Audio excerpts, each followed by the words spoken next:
Vou esperar mais um pouquinho, tem gente aí para entrar.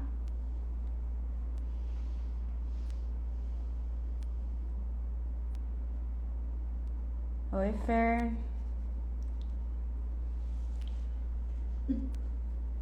Obrigada. Oi. Oi, Vivi. Obrigada. Oi, Carol. Boa noite. Oi, Rose. Fer, Vivi. Oi, Matheus.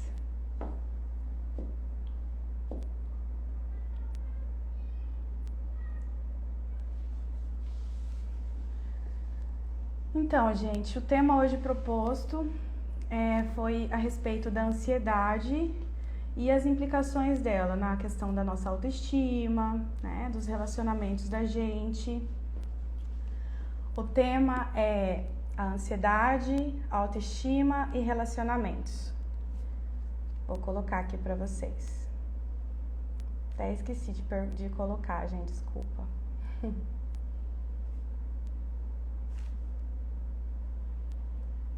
Só um pouquinho.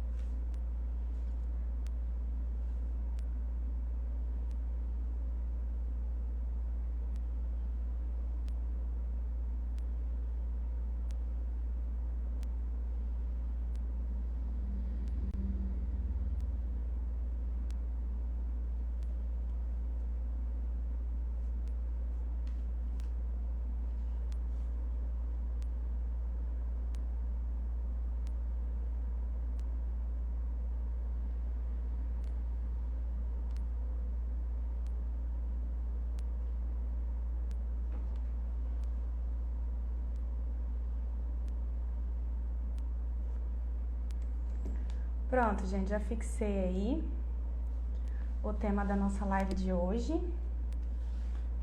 Obrigada por todos, pela presença de todos. Eu quero começar falando da ansiedade, que é o principal, acho, do tema.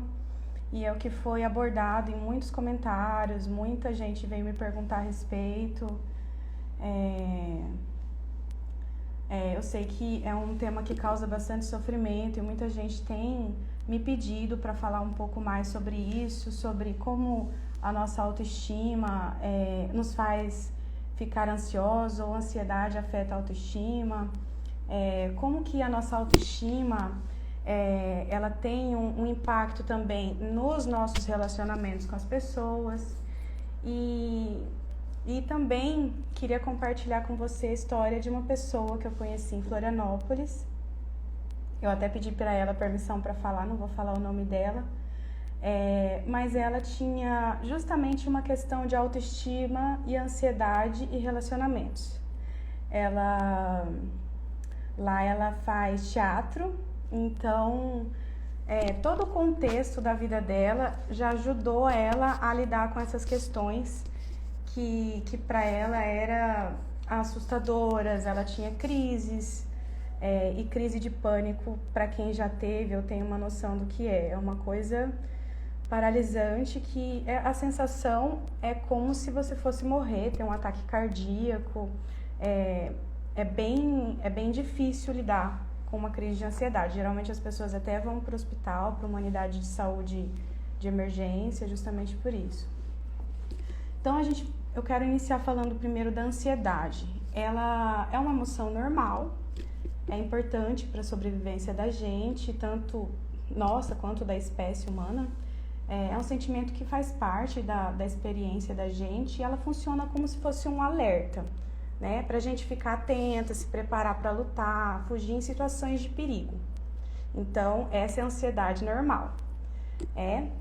Entretanto, porém, quando ela começa a ficar desproporcional, né? Quando ela começa a afetar nossa integridade física, nossa integridade psíquica, mental,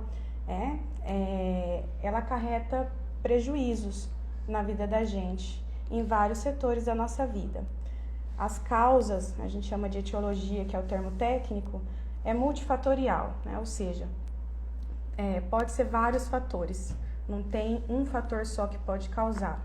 Ela pode ser genética, ela pode ser desenvolvida, tem vários fatores aí envolvidos para a causa dela, né?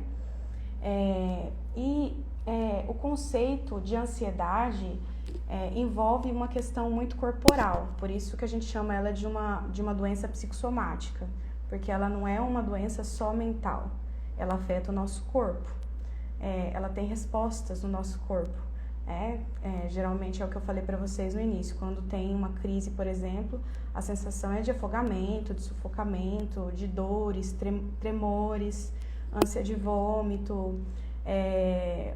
A pessoa geralmente que está muito ansiosa, em uma ansiedade que sai do normal, como eu expliquei para vocês no começo, ela começa a afetar a pessoa de uma forma que ela às vezes não consegue nem se alimentar, porque quando ela consegue comer, ela vomita.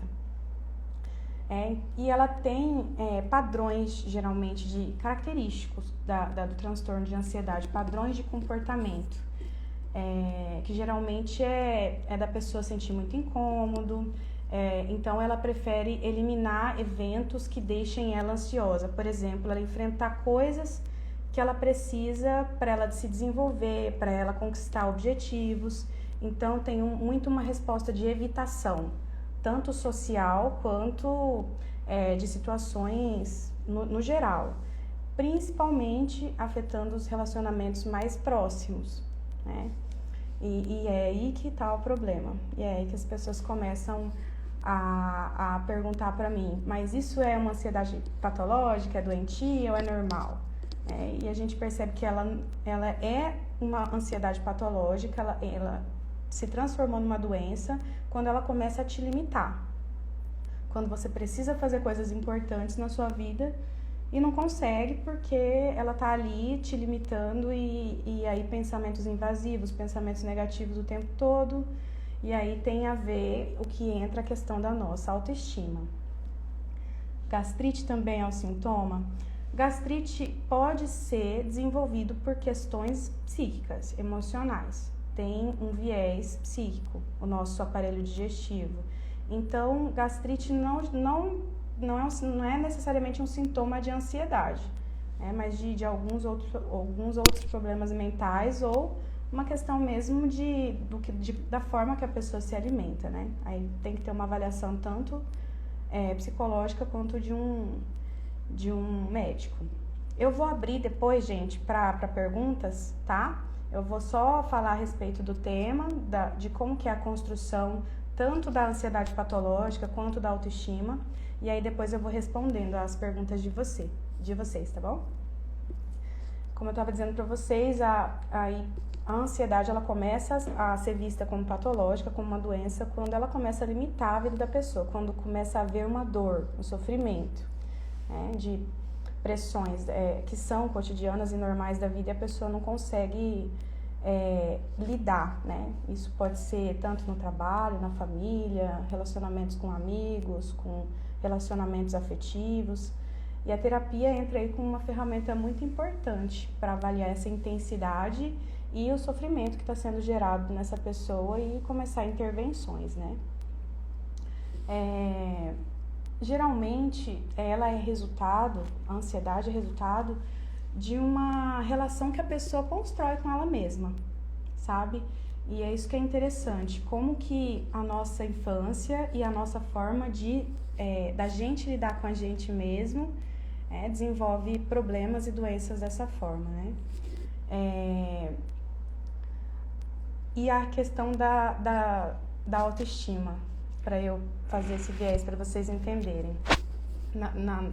Da autoestima não, da baixa autoestima, né? Ela tem relação com a forma que a pessoa se autoavalia, se valoriza. Geralmente ela atribui um valor negativo a si mesma.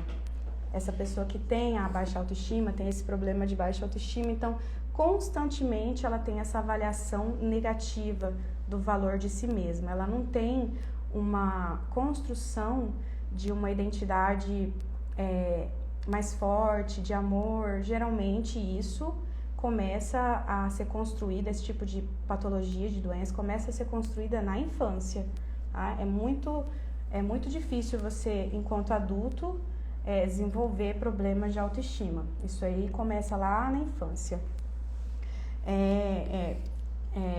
Geralmente ela começa na infância como? Aí você pergunta, tá, se como? Tem uma tríade de construção de um problema de autoestima, né? Numa baixa autoestima. Uma delas eu até desenhei, eu queria mostrar para vocês, mas eu não tenho um quadro para mostrar, acabou que não deu tempo também de eu fazer esse quadro, mas essa tríade começa, como que ela surge? Experiências que essa criança vai tendo negativas, né, constantes. Então, como essas experiências, que é a história que eu estava contando de vocês, da moça que eu conheci em Florianópolis, e aí a gente ainda conversa tal, e ela me contou a história dela e eu contextualizei com o que eu estudei e queria apresentar para vocês. Na infância dela, eram pais muito rígidos, constantemente críticos com ela, né? Então, não existia uma interação com ela de uma forma gradativa ou equilibrada. Era tudo muito rígido e tinha que ser tudo de acordo com o que os pais queriam. Ela não tinha um espaço de erro, de ser ela, de ter também escolhas. Não tinha. Ela tinha que seguir aquelas regras desses pais críticos, e ela só tinha um elogio desses pais quando ela tinha resultados assim extraordinários. Se não tivesse, ela não tinha elogio desses pais. Então era uma luta muito grande para ela sentir essa sensação de pertencimento, de valorização. Ela recebia, aí vem a questão das punições também, que tinha, eu não digo para vocês de punições só físicas, mas punições afetivas, da pessoa não ter aquele abraço, vamos dizer, dos pais. Eu entendo que você não foi tão bem nessa prova ou nessa matéria, mas eu sei que você se esforçou, tudo bem, na próxima a gente tenta estudar de outras formas e aí você vai melhor. Não tinha possibilidades e não tinha também uma ajuda. Ou ela ia ser perfeita, ou não tinha nenhum elogio e nenhuma forma de afeto. Então, não era só uma questão de punição física, que ela também tinha dos pais, mas também afetiva. E as punições físicas também entram aí, que acontecia. Se ela não agisse de acordo com o que os pais propunham, que eram as crenças deles, então qualquer assunto que viesse, mesmo que não fosse verdade dela, ela apanhava. Não tinha uma pergunta, minha filha, foi assim que aconteceu? Não tinha esse meio termo. Se alguém falou, não tinha uma confiança, uma construção desse elo de confiança que é importante desde o início da nossa vida. Por isso que aqui eu tô falando da infância. A maioria das coisas, dos problemas surgem aí. E esse é um dos esquemas da questão da autoestima baixa, da tríade que eu falei para vocês. O outro é as crenças mentais, que vão se constituindo na mente da gente, e sempre negativas, né? Então, um exemplo, ela achava que todo mundo era ruim, todo mundo era mal, porque os pais agiam assim com ela. Então, vocês imaginam, né?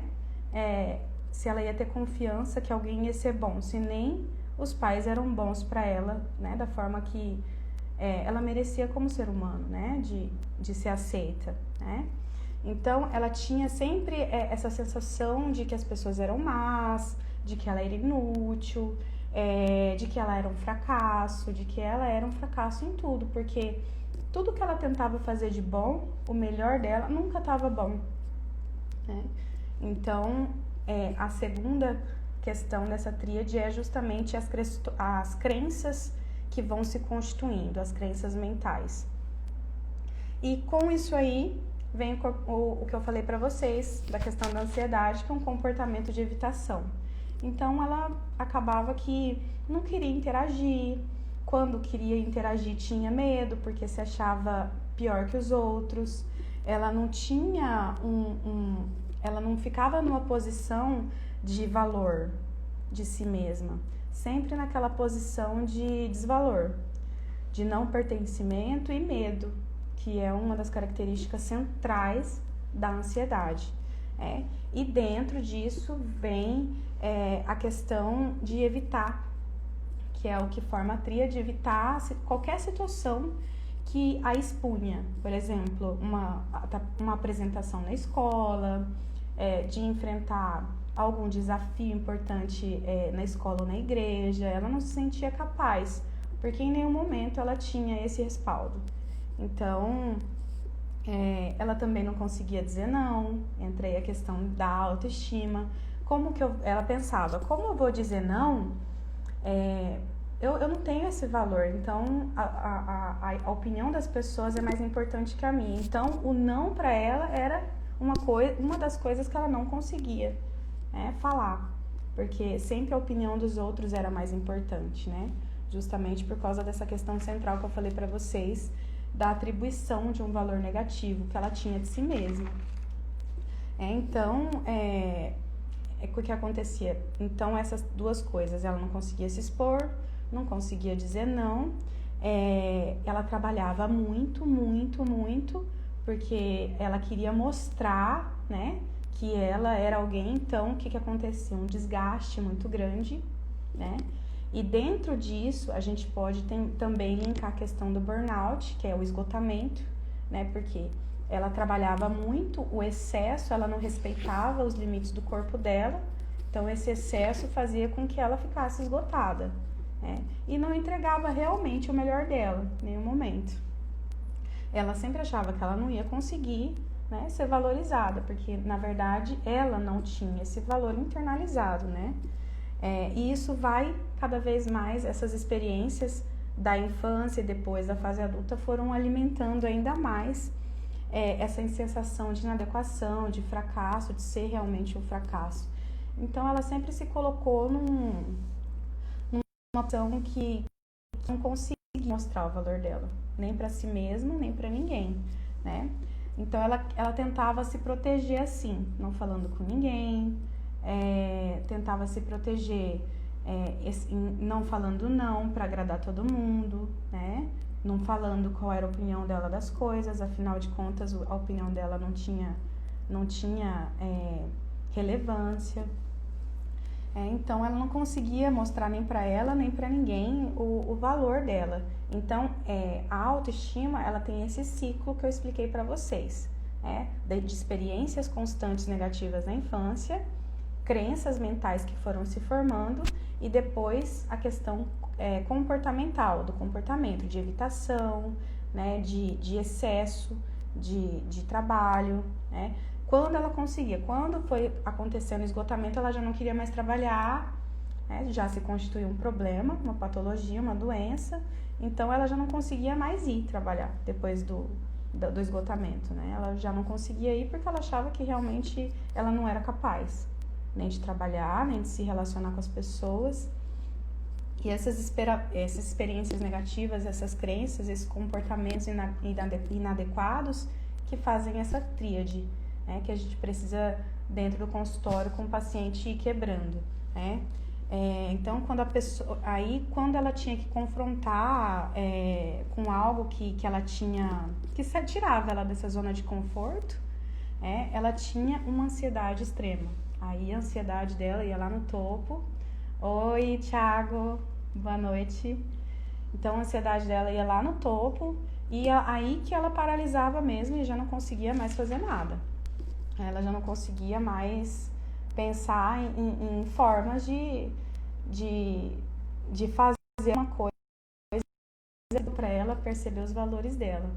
Então, você veja que a pessoa, quando está com esses problemas, ela tem uma avaliação distorcida de si mesmo, né? Ela tem uma avaliação totalmente fora do que é real, né? Que eu falo para os meus pacientes, que são eventos mentais, né?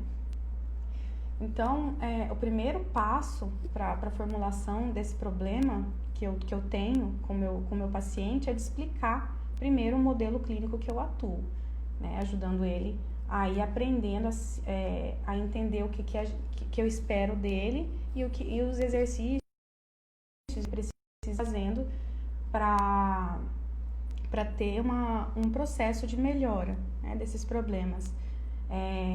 E eu solicito para os meus pacientes algumas atividades, algumas leituras, justamente para ir melhorando e desconstruindo essas que vão sendo formadas na infância, essas crenças mentais, essas crenças inadequadas, que acabam às vezes sendo tão profundas que leva às vezes anos para a pessoa conseguir desconstruir. Então, eu faço, primeiro de tudo, eu faço uma avaliação e ensino o paciente a se autoavaliar. Ele vai se avaliando e vai percebendo os pensamentos disfuncionais, que é o modelo clínico que eu atuo. Pensamento gera emoção, sentimento, que consequentemente vai ter um impacto no comportamento dessa pessoa. Esse aqui é o modelo básico que eu atendo, que é da terapia cognitivo-comportamental. E uma das coisas que eu vou explicando para o meu paciente é a questão de como ele está funcionando depois de construir essas crenças, né? Uma das coisas que acontecem nessas avaliações, nessas distorções de pensamento, é a abstração seletiva, que eu quero explicar para vocês o que é a abstração seletiva. Tem um termo técnico. É uma distorção do pensamento que leva a pessoa a sentir que tudo é negativo. Tudo que acontecer para ela... Oi, Rafa, boa noite. Tudo que acontecer para ela é negativo e o que ela pensa que é negativo é muito mais relevante do que os acontecimentos positivos que ela tem na vida dela. Então, se acontece alguma coisa boa, passa batida, ela nem vê. Ela só fica focada mesmo naquele pensamento de que tudo que for acontecer vai ser negativo, vai ser ruim para a vida dela. Isso é uma abstração seletiva. Aí eu explico a respeito do perfeccionismo, né? O perfeccionismo, ele entra dentro dessa questão da autoestima e ele também vai fazendo com que a pessoa fique imobilizada, não consiga atingir os objetivos dela e fazer o que ela tem vontade. Para algumas pessoas, quando esse perfeccionismo ele é equilibrado, então ele tem efeitos positivos. A pessoa usa essa energia para o bem, para alcançar os objetivos dela, para criar uma vida que as torne mais felizes. Então, elas são totalmente capazes de buscar essa perfeição, né? Sem que ela afete a autoestima dela, sem que essa perfeição que ela busque afete a autoestima dela. Então, ela consegue se sentir bem e tudo bem, não tem sofrimento, né? Mas o que eu falo do perfeccionismo patológico é aquele que a pessoa, ela nunca está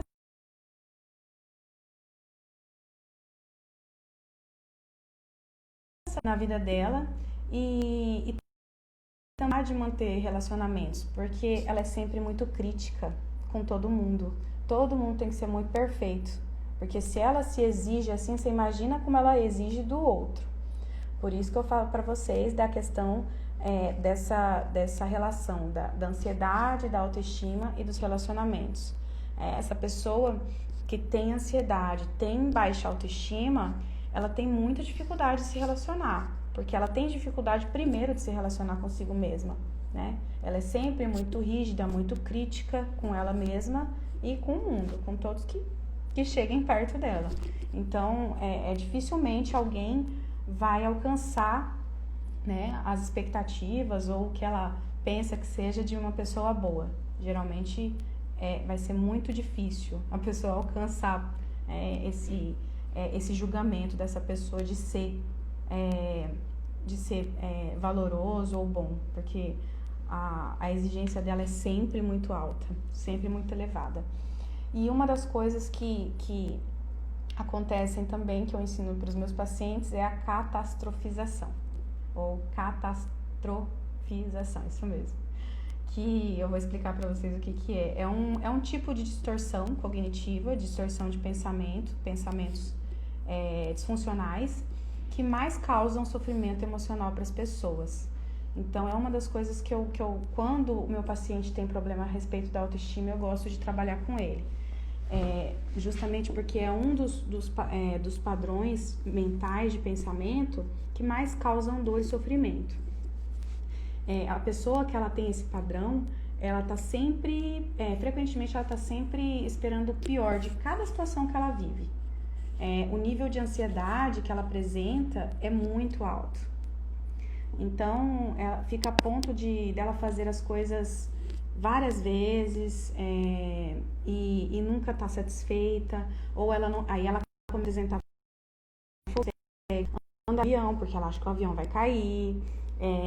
Ela não consegue dar uma opinião porque ela acha que ela vai ser humilhada. Volta àquela questão inicial da questão da autoestima que eu falei pra vocês, né? Como ela não tem ela sempre atribui esse valor negativo para ela mesma, então ela acha que sempre a opinião dela vai ser de humilhação, ela vai ser humilhada, ela vai ser criticada, então ela não consegue.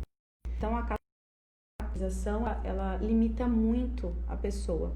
Por isso o grau de sofrimento elevado. Ela sempre tá achando que tudo que ela vai fazer vai ser ruim, vai ser negativo.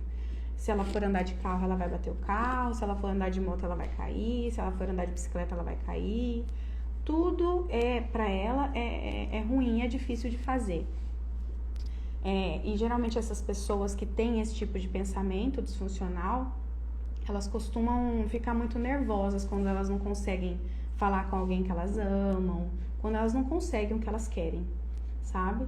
Então, a ansiedade da catastrofização, elas fazem a pessoa pensar que a pessoa que não respondeu naquele momento dela é porque ela morreu, ela sofreu um acidente, ou ela já não quer mais falar com ela porque ela fez alguma coisa. Então, sempre afetando, veja bem, por isso que eu falei da questão do relacionamento, sempre afetando os relacionamentos. Como que ela vai se relacionar? As pessoas que se relacionam com ela acabam tendo muita dificuldade, porque se não atendem o telefone, ela já acha que morreu. Se a pessoa, de repente, quer ficar sozinha naquele momento, é porque não gosta dela, é porque aconteceu alguma coisa, é porque tudo é ela acha que tudo é com ela, não tem um equilíbrio em pensar que aquela pessoa, às vezes, está no momento dela e precisa, né, de um espaço. Ela não consegue raciocinar dessa forma. E tem outros pensamentos disfuncionais dentro do que eu estudo na terapia cognitivo-comportamental, mas essas são as principais que eu posso falar para vocês, e essa última é a que causa maior sofrimento e um grau muito elevado de ansiedade. Uma das técnicas que eu uso para ajudar quem sofre desse tipo de situação, de crença disfuncional, que ela sempre fica pensando que em situações de perigo sempre vai acontecer algo ruim, é que o meu paciente procure distinguir, né, sobre essas preocupações, se ela tem realmente algum tipo de controle, né, ou não, e se ela pode tratar e afirmações mais adequadas sobre as crenças e pensamentos disfuncionais, pensamentos negativos. Depois, eu começo a trabalhar o padrão cognitivo dessa pessoa, mais profundamente, né? Que produzem esses pensamentos distorcidos de perigo e de ansiedade. Então, eu começo a trabalhar com essa pessoa a mudança, né, das suposições que provoca essas crenças, né, e essas idades. À medida que o meu paciente ele vai aprendendo a questionar e a validade desses pensamentos dele, a identificar os significados desses pensamentos, de analisar as vantagens e as desvantagens, de procurar evidências mais estratégicas sobre esses pensamentos, aí eu vou reestruturando cognitivamente essa pessoa, né, para possibilitar para ela uma melhora mais significativa, principalmente dos sintomas físicos, que são da ansiedade. é uma das estratégias que eu uso, uma das técnicas, né? Tem uma porção de técnicas que eu utilizo, mas uma delas é essa. E tem uma técnica também que é a da pessoa ir se testando e ir se confrontando, que é o que eu ensinei para essa moça que eu comecei a falar para vocês na história que eu tava contando. Depois que ela saiu do trabalho, aí ela foi pro teatro, e no teatro ela conseguiu de uma forma bem intuitiva, porque ela não tinha nenhum acompanhamento profissional. Então, de uma forma bem intuitiva, ela conseguia, na atuação, ir fazendo o papel de uma pessoa que tinha autoestima elevada. Então, eu acho muito interessante que ela foi constituindo, né,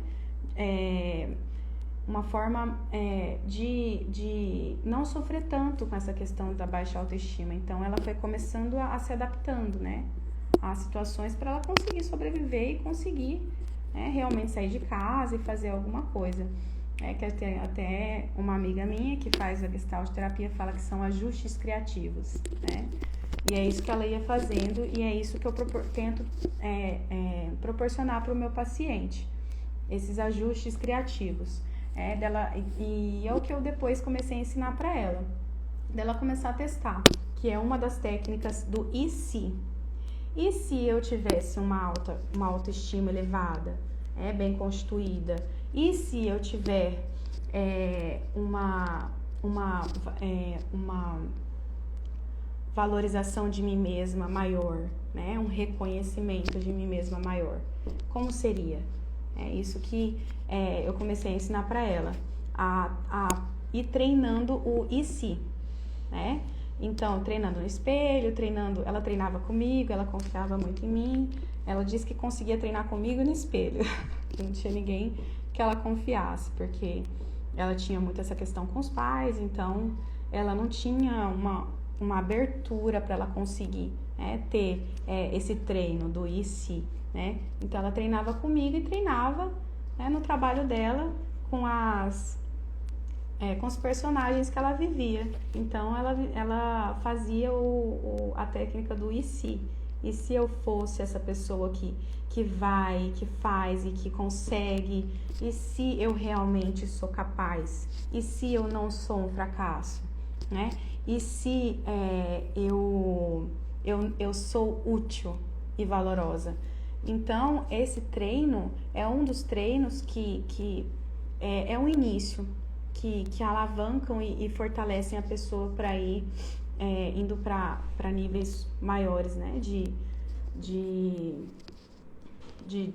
quebra, né, dessas crenças limitantes que elas têm, dessas crenças negativas que vão se constituindo na mente delas.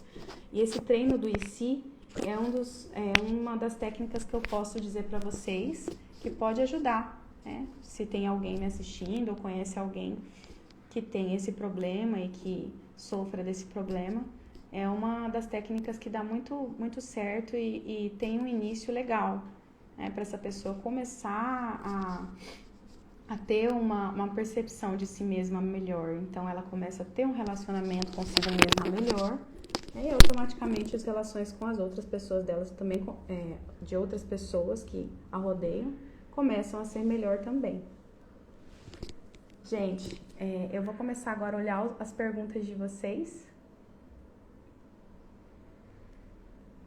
Se alguém quiser fazer pergunta aí, agora eu vou abrir para as perguntinhas. Essa pessoa que eu contei para vocês da história, hoje, ela tá fazendo tratamento psicoterápico. Eu não quis tratar ela porque a gente acabou virando amiga, então eu indiquei alguém para ela e desde, acho que aproximadamente 1 ano já ela faz psicoterapia e ela fala que hoje a vida dela vamos dizer, de 0 a 80% mudou. Claro que não é um processo rápido, como eu disse para vocês, depende da pessoa, mas ela diz que hoje ela consegue ir atrás dos objetivos dela, ela consegue entender que aquela avaliação que ela tinha dela mesma não era uma questão real, era só um evento mental. Então hoje ela tem uma qualidade de vida muito maior, né? Só para vocês entenderem o que aconteceu, né? Depois da história que eu iniciei para vocês.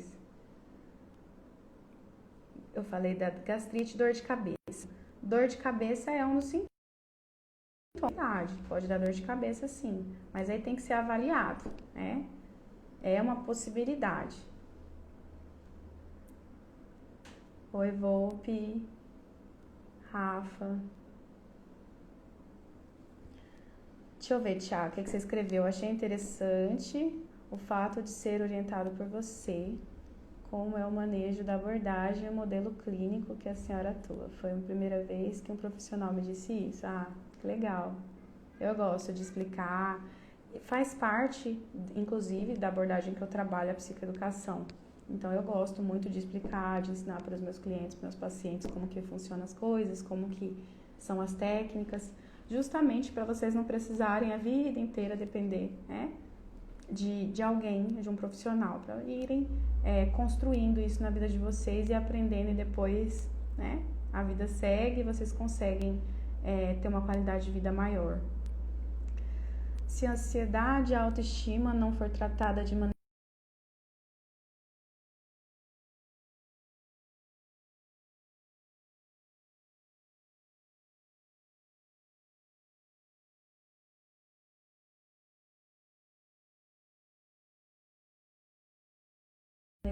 a pessoa ela não consegue desenvolver, ela não consegue se socializar, porque ela sempre tem aquela questão central que eu falei para vocês, que é a atribuição de um valor negativo de si mesma, né? Então ela realmente ela não consegue esse desenvolvimento porque ela não acredita nela, né? Ela não tem uma boa interação com ela mesma, então acaba que ela não se sente capaz de nada, então ela acaba não fazendo nada. Rafa, você entendeu? Deu pra entender? Me fala aí. Como identificar uma ansiedade? Oi, Érica, tudo bem, minha linda? Eu comecei falando, Érica, a respeito da ansiedade, que é uma emoção normal, ela faz parte da sobrevivência da gente, é uma questão totalmente... quando ela vem no momento de perigo, pra gente ficar atento, ela é normal, né? E é normal até da espécie humana mesmo, faz parte da nossa experiência humana. Ela começa a ser olhada como uma patologia, como uma doença, quando começa a ser de uma forma desproporcional, né? Isso é, sem que a integridade física dela já comece a ser afetada, a integridade psíquica dela já comece a ser afetada, acarreta prejuízos na vida dela, sofrimento. Aí eu posso dizer para você que você pode identificar, né? O que é uma ansiedade patológica, uma ansiedade normal, né? Então, esse é o apontamento, quando a pessoa começa a sofrer e não conseguir fazer as coisas. Aí é uma ansiedade patológica, tá? Tá, Rafa, que bom. O que a ansiedade de uma pessoa pode afetar outras pessoas? Por exemplo, quando a pessoa ela tem uma baixa autoestima, que é relacionada com a ansiedade do que eu tô falando aqui pra vocês, afeta outras pessoas porque ela não consegue se socializar bem, ela é muito exigente, ela é muito crítica, ela se ela não consegue dizer a opinião dela, então você nunca sabe muito bem o que ela tá pensando, porque ela não consegue se colocar, né, como uma pessoa que tem valor como todo mundo. Ela sempre se coloca como uma pessoa inferior. Então ela não consegue se relacionar, como eu disse, nem com ela mesma. Ela tem uma relação muito ruim com ela mesma. Então, por isso afeta as outras pessoas que ela se relaciona. Porque ela é sempre muito crítica, sempre muito perfeccionista, sempre ela tem muita esquiva. Você nunca sabe qual é a opinião dela, porque ela dificilmente vai dar opinião, ela tem medo. Então, afeta, é uma das formas que afeta essa aí. Como eu devo tratar a ansiedade? Né, Sônia? Como? É o que eu falei pra você, uma das técnicas que eu faço com os meus pacientes é deles entenderem, irem avaliando esses pensamentos, e analisando esses pensamentos e entendendo se eles são reais, se eles fazem parte realmente da vida dela, daquele momento, ou se ele é só um evento mental. Então, essa distinção que eu começo a explicar e ensinar para o meu paciente dentro do processo de terapia. E uma das técnicas. E a outra que eu falei para vocês é o e se. E se eu fosse uma pessoa com uma autoestima melhor? E se eu for fazer aquela tarefa específica e não for tão negativo como eu tô pensando? E se eu realmente consigo fazer isso, né? Então, e fazendo esse treino é uma das técnicas, essas duas que eu tô falando pra vocês, é uma das técnicas que eu uso, é uma das ferramentas, né, que eu vou dando para os meus pacientes. E a gente acaba depois construindo uma maletinha de ferramentas que a gente fala. E essa pessoa começa a ter várias formas, várias ferramentas de ir lidando com cada situação que vai aparecendo na vida dela. Oi, Wesley. Que lindo você aqui. Obrigada. Oi, Esther. Então, Sônia, você entendeu como é uma das formas de tratar a ansiedade? De nada. Gente, tem mais alguma pergunta? Manda aí, algo que vocês não entenderam, a relação que tem da ansiedade, da autoestima e dos relacionamentos dessa pessoa que é ansiosa, tem baixa autoestima. Vocês entenderam? Tem alguma pergunta? De nada. Imagina. Eu acho que eu respondi, né, a pergunta de todo mundo. Acho que deu pra eu responder, apesar que hoje eu avisei da live bem em cima da hora também, né? Ansiedade seria uma forma de autossabotagem. Pode-se dizer que sim, Rafa. Pode-se dizer que a pessoa, ela se autossabota quando ela é ansiosa, quando ela tem uma autoestima baixa. Por quê? Porque ela mesmo às vezes ela tendo habilidade, ela tendo capacidade para fazer certas coisas que ela tem desejo de fazer, ela não faz justamente por esses pensamentos e essas crenças negativas estarem sempre se sobressaindo. Elas não conseguem avaliar se aquilo é um evento real ou só mental, ela não consegue distinguir, então ela acaba deixando de fazer coisas importantes para a vida dela por conta disso. Então, a gente pode dizer que essas pessoas se auto-sabotam, porque elas acabam não fazendo, né, o que elas poderiam fazer. Então, acabam não desenvolvendo potenciais importantes que elas poderiam se desenvolver. Né? Ela não demonstra potenciais que ela tem por medo, né, do julgamento das pessoas. Entra a questão também da comparação. Ela começa a querer se comparar muito. A comparação, ela é legal desde que ela não seja a única coisa que a pessoa faça, entendeu?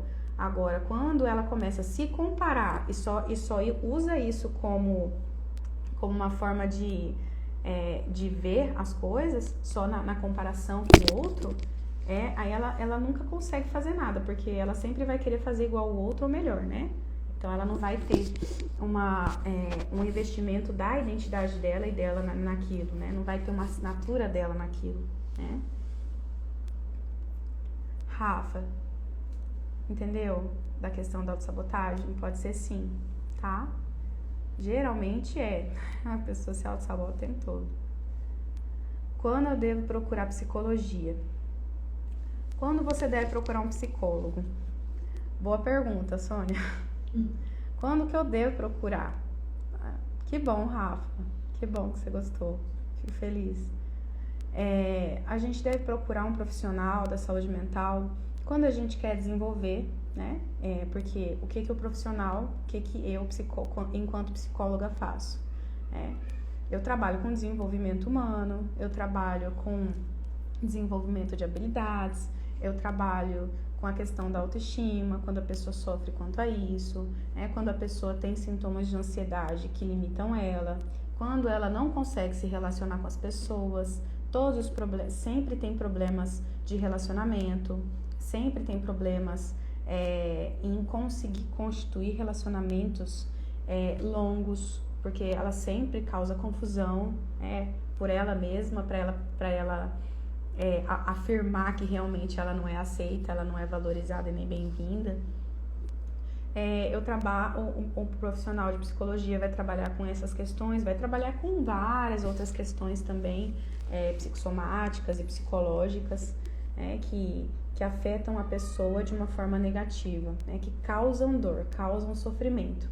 Então, toda vez que você pensar que algo na sua vida está te causando um sofrimento e uma dor, e que você sabe que tem envolvimento emocional e psicológico, é interessante procurar um profissional da área da saúde mental, que é o psicólogo, né?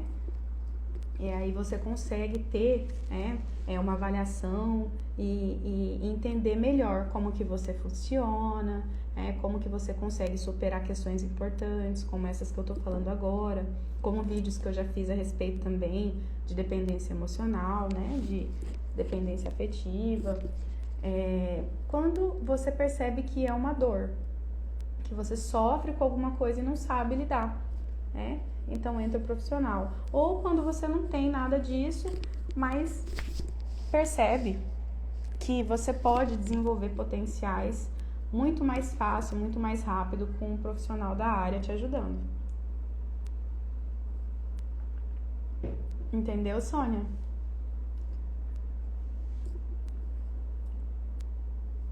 Legal. Esther, procurar um psicólogo deveria ser um dever de todos, pelo menos uma vez por semana. Eu também acho. Eu sou, até suspeita de falar, mas é interessante, porque uma das coisas que a gente não vê esses pensamentos disfuncionais, essas crenças limitantes que a gente vai constituindo na infância, o nosso inconsciente, porque tem mecanismos de defesa atuando o tempo todo. Então, nem eu, como profissional da área, consigo avaliar isso. Eu preciso de um profissional para me acompanhar também, entendeu?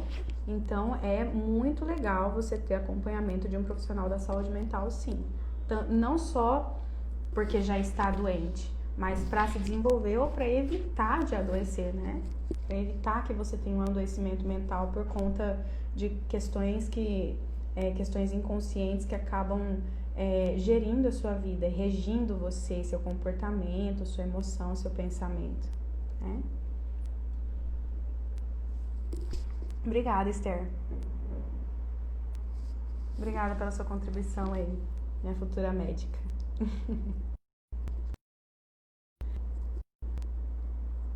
Oi, Messi. Tá acabando. Tem alguma pergunta? Tem mais alguma pergunta, gente, de algo que vocês não entenderam, de algo que vocês têm dúvidas a respeito desses temas? Oi, minha linda. Que bom você por aqui. Seja bem-vinda.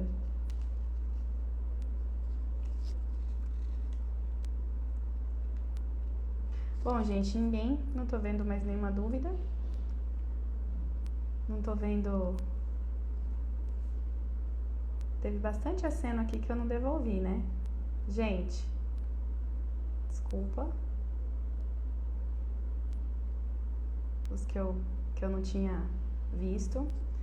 Então é isso, gente. Eu espero que tenha sido valioso para vocês. Espero que vocês tenham tido ganhos, e tenham entendido a respeito do assunto. Obrigada pela participação. E eu espero vocês, então, semana que vem. Eu vou encaminhar, eu vou publicar para vocês um outro tema, vou fazer outra live de outro assunto bem interessante, que foi de um paciente meu, de um problema dele, que eu quero trazer para vocês. Eu acredito que vocês vão gostar e vai ser de grande valia na vida de vocês. Vou salvar sim. Tá bom, Rafa. Aí semana que vem você anota e eu vou publicar para vocês o tema da próxima para semana que vem. Eu vou fazer no mesmo dia, eu vou colocar, Esther, no IGTV. Pode deixar, vou colocar no IG e vou colocar no YouTube. tá? E a próxima live eu vou mandar para vocês depois o tema e avisar o horário, mas eu quero manter sempre na quarta-feira no mesmo horário, tá bom? Pra gente sempre ter esse encontro já marcado, tá bom? Obrigada, gente, até mais. Um grande abraço.